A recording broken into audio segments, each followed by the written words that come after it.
Na niwaombe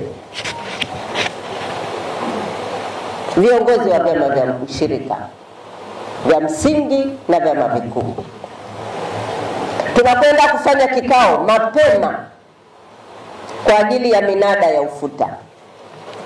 Kwa niwaombe wananchi wetu waache kuuza ufuta wao kwa walanguzi,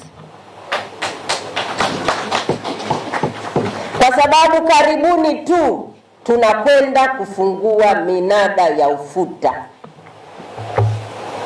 Kwa namna ambavyo minada inaendeshwa, tuna uhakika bei zitakwenda kuwa nzuri, kwa sababu bei ni za ushindani.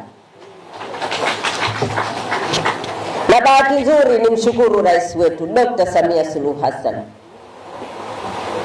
kwa kuwezesha ushirika. Mkoa wa Lindi wote mwaka huu tunakwenda kupima mazao kwa kutumia mizani za kidigitali, ambayo mizani ile mkulima akiweka mzigo anapata risiti hapo hapo, lakini anapata message kwenye simu yake.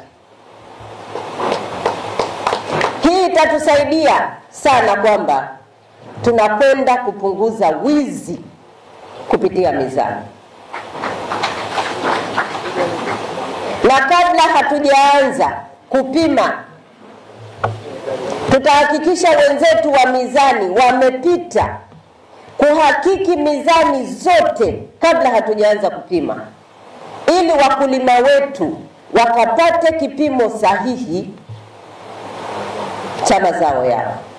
Hilo tutalisimamia kwa wingi na kwa karibu, ili tuhakikishe kwamba kila mkulima alichovuna analipwa kwa kile ambacho amepeleka kwenye mnada.